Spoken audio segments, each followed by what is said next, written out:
My fellow Nigerians, I sympathize with you on the protracted nature of the COVID-19 pandemic and the hardships you're facing. Before I continue, let me commiserate with our president over the demise of his chief of staff.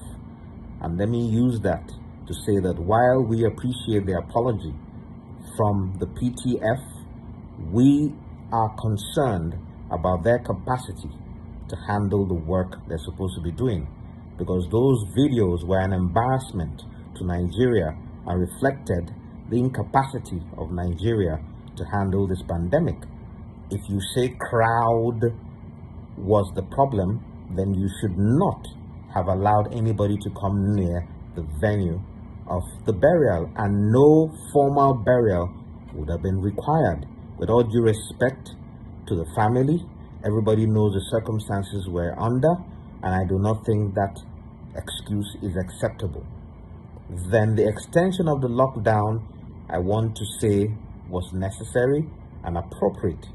And once again, I sympathize with Nigerians because this has caused untold hardship to the teeming populace of this nation, and which is why we, and I in particular, are in support of the leadership of the National Assembly, the Senate President, and the Speaker and the principal officers.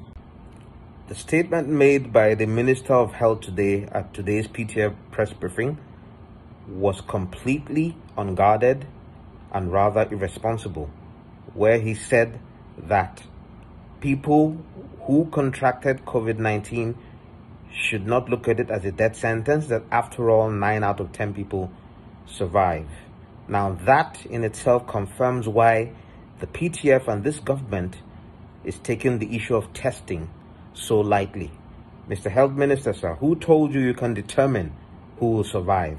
Have you not seen babies dying of COVID-19? Have you not seen teenagers dying?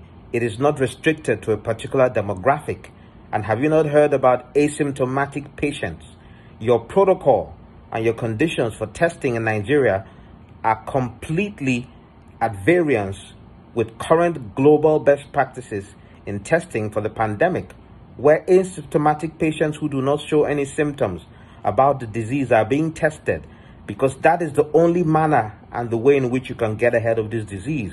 While all over the world, they have gone on to antibody testing, which is what we should be considering.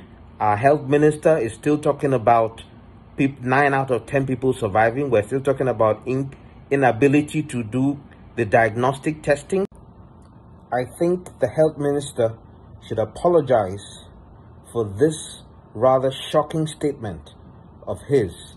Otherwise, it will be taken that he has given Nigerians the express permission to be reckless and to treat this very, very contagious pandemic with levity. And the lives of those who are lost will be on your head, Mr. Health Minister, if you do not walk back the statements you have made. We appreciate your trying to say that people can survive this disease, but that does not give you any basis to make such a categorical statement as if you know the totality of what this disease entails.